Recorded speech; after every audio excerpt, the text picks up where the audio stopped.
नमस्कार, मैं प्राची शर्मा स्वागत करती हूँ छोटी सरकार कार्यक्रम में।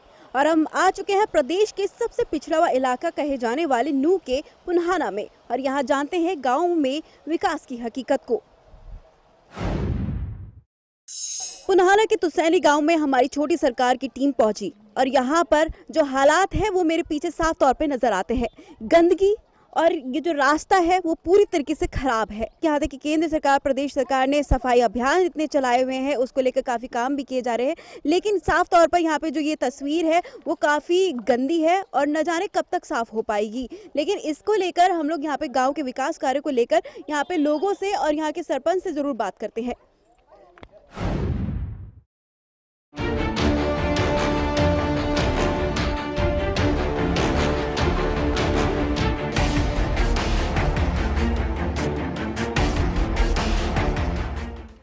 वैसे तो नूह को अन्य जिलों से काफी पिछड़ा हुआ इलाका माना जाता है, इसलिए हम नूह के पुन्हाना पहुँचे। पुन्हाना के तुसैनी गांव के हालातों को देखकर ये जरूर साफ हो गया कि क्यों ये जिला विकास में पीछे है। प्राथमिक विकास हमारे गांवों से शुरू होते हैं, लेकिन ये गांव सालों से विकास कार्यों से दूर ही है।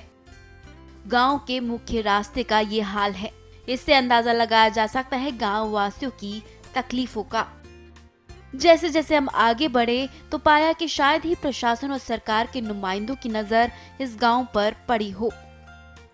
स्कूल का निर्माण एक बड़े और खुले क्षेत्र में किया गया है, लेकिन इसका लाभ छात्रों को शायद ही मिलता हो, क्योंकि स्कूल जर्जर हालत में है और शिक्षकों की भी कमी है।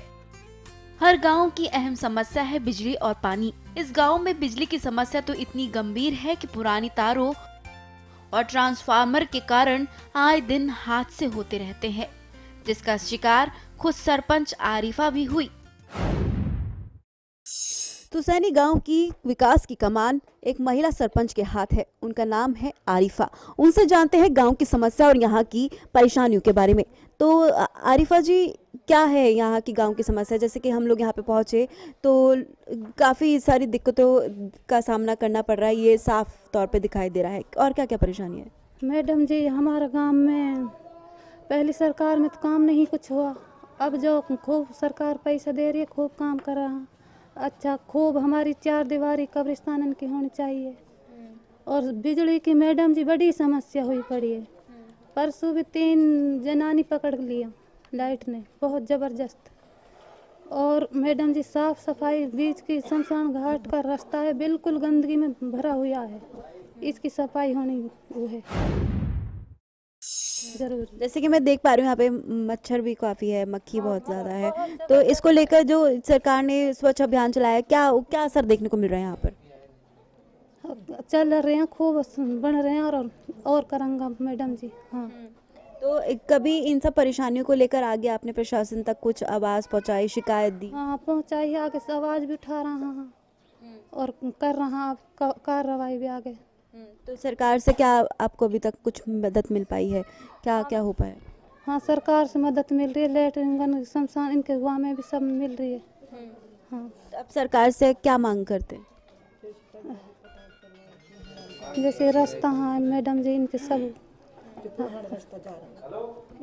जरूरी है।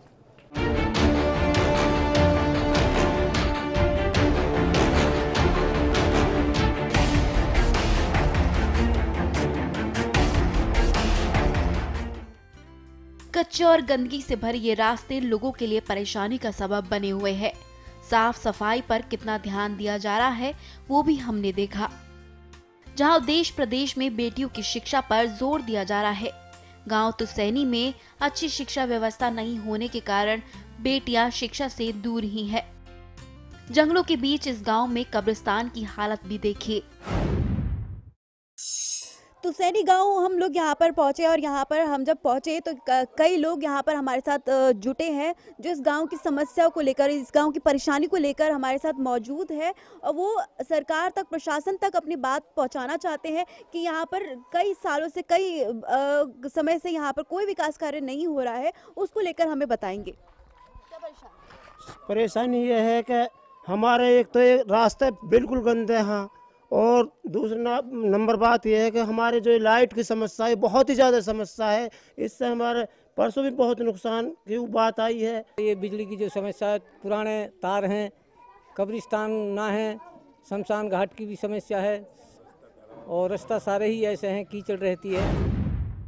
रास्ता में बहुत ज़्यादा कमी, बहुत ज़्यादा गंदगी है जी। लाइन बहुत पुरानी है। एक हमारे ट्रांसफार्मर गांव का अंदर है, ये बाहर आना चाहिए और ये पुरानी लाइन बदलनी चाहिए। हमारे गांव में 35-40 साल से कोई विकास नहीं हुआ है।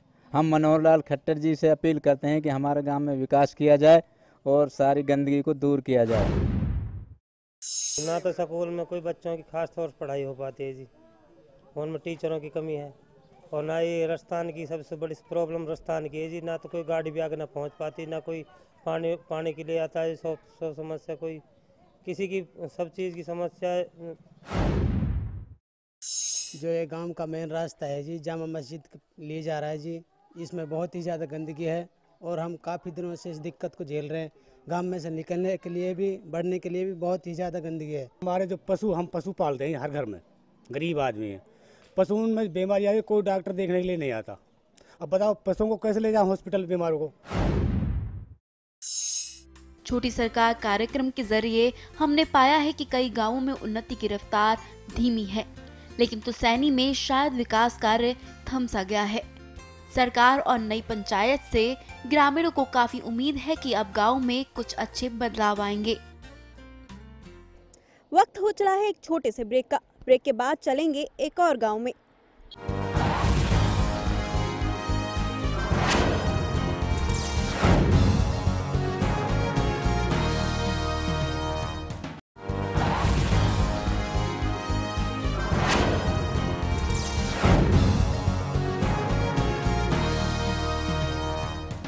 ब्रेक के बाद आपका स्वागत है और अब ले चलते हैं पुन्हाना के एक और गांव पेमाखेड़ा में।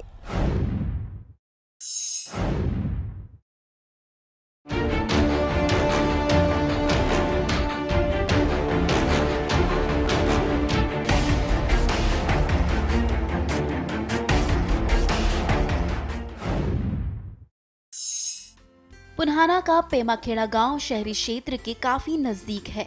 गांव के सरपंच इरशाद हैं। इनका परिवार लंबे समय से गांव में सरपंची संभाले हुए है, इसलिए इस गांव की तस्वीर अन्य गांवों से बेहतर है। इतना ही नहीं, सभी ब्लॉक के सभी 66 ग्राम पंचायतों के सरपंचों ने सर्वसम्मति से सरपंच इरशाद को प्रधान भी चुना है।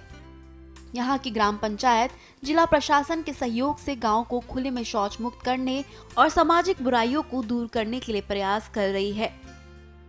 लेकिन प्राथमिक विकास की तस्वीर जहां से दिखती है वो होता है स्कूल। पेमाखेड़ा गांव के स्कूल की जर्जर हालत देखकर प्रशासन को जागना चाहिए। जानवरों के बीच चल रही पाठशाला गंभीर परेशानी है। यहाँ किस तरह नौनिहाल पढ़ते लिखते होंगे ये समझ पाना मुश्किल है। पेमाखेड़ा गांव के सरपंच इरशाद जी हमारे साथ मौजूद है। इरशाद जी, क्योंकि जैसे कि यहाँ पर सबने बताया भी कि आपके जो परिवार से ही पहले शुरू से ही सरपंच बनते आए हैं और आप भी काफ़ी टाइम से सरपंच रहे हैं, तो ऐसे में आपको पहले से लेकर अब तक ऐसे क्या क्या विकास कार्य हुए हैं, खास करके अब जो ये चुनाव हुआ है उसके बाद से क्या विकास कार्य हुए हैं गाँव में? ऐसा जी, जो हमारे यहाँ के विधायक है इसने काफ़ी विकास कराए, हमारे गांव के रास्ते बनवाए हैं और सिंचाई का पानी नहीं था, लेकिन इसने सीएम अलाउंसमेंट में सिंचाई का भी समाधान कराया है। जो एक हमारे यहाँ एक नाला मंजूर करवाया, उसमें पंप हाउस लगना है, उससे हमारी सिंचाई एक आध 20-30 गाँव में जिसमें पानी नहीं है उसको पानी की सिंचाई हो जाएगी उससे। और क्या क्या समस्या है गाँव की? गाँव की अब ज़्यादा हमारी सिंचाई की दिक्कत थी, ये हमारी प्रॉब्लम, लेकिन रास्ते तो इस सरकार में काफ़ी बनवाए, विकास हो रहे हैं। तो जैसे केंद्र और प्रदेश सरकार की कई सारी योजनाएं हैं, चाहे वो सफाई अभियान हो, चाहे वो खुले में शौच मुक्त अभियान हो, ऐसे कई अभियानों का गांव में कितना असर पड़ता दिख रहा है? हमारे गांव में तो ODF हो लिया काम, सोच हर घर में लेटरिन बाथरूम बनवा दिया हमने। यहाँ पर स्कूल और कॉलेज की क्या व्यवस्था है? यहाँ कॉलेज हमारे CM साहब ने यहाँ कॉलेज बनवा दिए, वो चालू है, उसका उद्घाटन भी हो लिया है।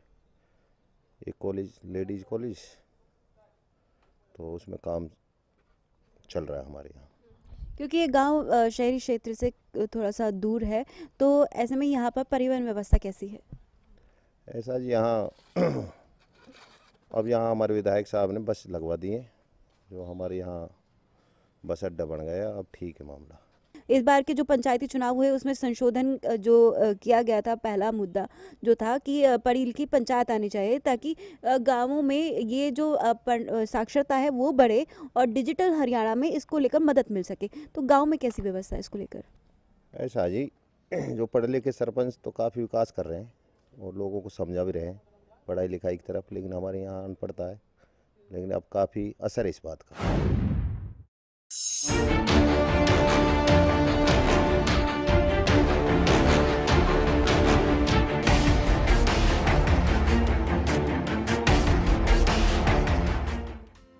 सरपंच के मुताबिक गांव खुले में शौच मुक्त तो हो गया है, लेकिन सफाई को लेकर कोई सराहनीय कदम शायद ही उठाए हैं। यहाँ भी बिजली की समस्या जो की त्यों बनी हुई है। पानी की समस्या से निपटने के लिए प्रशासन से आश्वासन जरूर मिला है। गांव के युवा और बुजुर्ग भी यहाँ पर मौजूद है, उनसे जानते हैं। पहले आपसे जानते हैं कि गांव में क्या क्या समस्या है। हमारे गांव में जो पुराने जो बिजली का जो समस्या है, थोड़ी सी उसके पुराने तार हैं वो कभी कभी टूट जाते हैं। मिडिल तक स्कूल है जी, उसको मैट्रिक तक रखा जाए, उसमें टीचरों की भी 4 टीचर नहीं है उसमें। कुछ मास्टरों की पूरी स्टाफ की कमी होने की वजह से बच्चों में पढ़ाई में थोड़ी दिक्कत आती है। हमारी गुजारिश है स्कूल में पूरा स्टाफ मुकर्रर करा। स्कूल की व्यवस्था है, जो रूम मंजूर हुए पड़े हैं वो अब स्कूल वाले अपना काम नहीं करा रहे हैं, बड़ी दिक्कत है। यहाँ कोई आयुर्वेदिक औषधालय इस गांव में खोला जाए, बहुत बड़ा गांव है, यहाँ आयुर्वेदिक दवाओं की ज़रूरत है। पानी की और ये स्कूल की और ये तारन की, यही समस्या है। गांव के किसानों को पानी की किल्लत से काफी परेशानियों का सामना करना पड़ता है। पानी की कमी के कारण फसलों को नुकसान होने का खतरा हमेशा मंडराता रहता है। हमने पुन्हाना अनाज मंडी के प्रधान से जब बात की तो उन्होंने विधायक की मदद से जल्द गांव-गांव जाकर सभी परेशानियों को सुलझाने की बात कही। पुन्हाना अनाज मंडी के प्रधान हमारे साथ मौजूद है, उनसे जानते हैं, क्योंकि हमने 2 गांवों में आज हम लोग गए और वहां पर हमने वहां के किसानों से भी बात करी, वहां के लोगों से बात करी है। तो मैं आपसे ये जानना चाहती हूँ कि इन गांवों में किसानों की क्या समस्या है और कैसे उनका समाधान हो पा रहा है। गांवों में भारतीय जनता पार्टी सरकार मनोहर लाल जी खट्टर ने अपने विधायक रईस खान जी, जिन्होंने गांवों में जाकर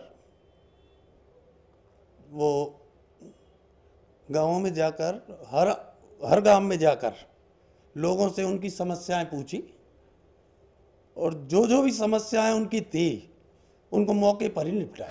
यहाँ का जो पिछड़ा इलाका है अपना मेवात, उसके घर घर में पहले कोई आज तक ऐसे नहीं गया जैसे हमारे विधायक रईस खान जी गए हैं।